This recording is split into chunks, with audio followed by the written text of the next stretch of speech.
Сәлем достар, бүгін мен сіздерге дәл осы көріп тұрғандарыңыздай көтеріліп, әдемі болып шығатын бауырсақтың рецептісімен бөлісетін боламын. Ешқандай да сүттің қажеті жоқ, сондықтан тез әрі оңай дәмді болып шығатын бауырсақтың рецептісін сіздер менен жазып алыңыздар. Және менің каналыма тіркеліп, қоңыраушаны басуды ұмытпаңыздар. Ал ең оңай жолын мен сіздерге айтатын боламын. Ең алдымен 200 грамм ыстық қайнаған суды ыдысымызға құйып аламыз. Оның үстіне 160 грамм ұн салып, екеуін жақсылап араластырамыз. Дәл видеода көріп тұрғандарыңыздай араластырып, біртіндеп ешқандай түйіршік қалмайтындай етіп, осылай біріншіден араластырып аламыз.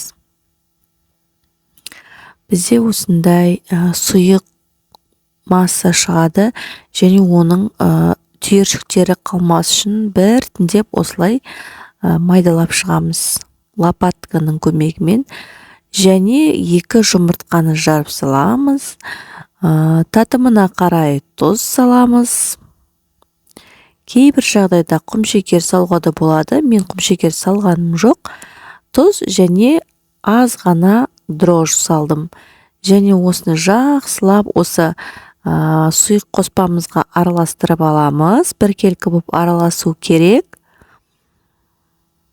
Ал сіздер егер осы да бауырсағымыздың піскен кезіндегі дәмін көрсеңіздер, осылай да жасауға болатын бе деп ойланып қаласыздар. Ал енді 100 грамм сұйық май құяйық.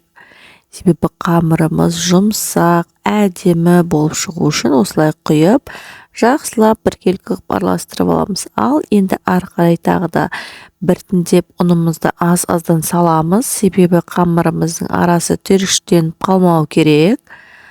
Байқап отырғандарыңыздай, мен лопатканың көмегімен бірінші қамырымды осы сұйық массаға ұнымызды жақсылап араластырып, түйіршіктерін жазып жатырмын.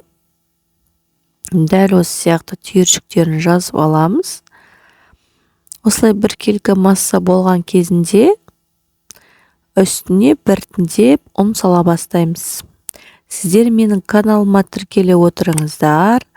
Лайк басыңыздар, комментарий жазыңыздар. Қоңыраушаны міндетті түрде басыңыздар. Осылайша ұн саламыз және ары қарай лопаткамызды қолымызбен тазалап алып, ары қарай қолмен жақсылап жұмсақ етіп қамыр илей бастаймыз. Қамырымызды жақсылап илеп болған соң бетін жауып тындырып қоятын боламыз. Қамырымыз жұмсақ, әдемі болып шығады. Әбден июін қандырып болғаннан соң бетін жауып қойып қоямыз. Қамырымыз осылай әдемі болып көтерілді. Бір рет қайтарып, одан кейін пісірсеңіз, қамырыңыз әдемі болып көтеріледі бауырсағыңыз. Сондықтан бірден көтеріле салысымен бауырсақ пісірмей, оны бір рет қайтарып, екінші рет көтерілгендеріңіз күткенін дұрыс. Ал енді қамырымызды жаямыз. Аз ғана ашытқан қамырымыздан осындай 2 зуала шықты. 2 зуаламызды жақсылап иелеп аламыз. Иелеп, жайып аламыз. Жақсылап жылдамдатып осылай жайып жібереміз. Жайып болғаннан кейін менде арнайы дөңгелек формочкалар бар. Сол формочкалар бойынша дәл осы видеода көріп тұрғандарыңыздай формалармен үзіп аламыз. Менің қамырымды байқап отырған боларсыздар, өте жұқа болды және оны көтерілуге аз ғана уақыт қойдым. Ал енді қызып тұрған майымызға бауырсақтарымызды осылай пісіріп аламыз. Қарап тұрсаңыздар, біздің бауырсақтарымыз өте биік болып, әдемі болып көтерілді. Майымызды, бауырсағымызды арғы бергі бетін жақсылап пісіріп аламыз.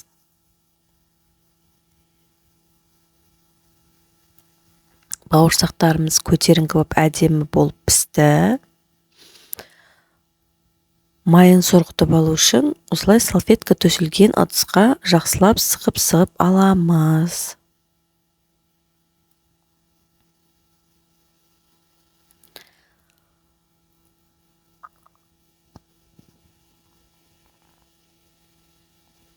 Бауырсақтарымыз 2 минуттың ішінде әдемі болып көтеріліп кетіп жатыр, көріп жатқан шығарсыздар. Дәл осы менің рецептімді қолданып бауырсақ пісіретін болсаңыздар, отбасыңыздың көңілінен шығатыныңыз сөзсіз. Ешқандай да қиындық тудырмайтын, дәл осындай әдемі болып көтеріліп шығатын бауырсақтың рецептісімен сіздермен бөліскеніме өте қуаныштымын. Менің каналыма тіркеліп лайк басып отырыңыздар, қоңыраушаны басып отырыңыздар. Ал мен сіздермен көптеген рецептілермен бөлісіп отыратын боламын. Сондықтан да менің каналыма шыққан әрбір видеоны бақылап отырыңыздар. Рахмет, сау болыңыздар.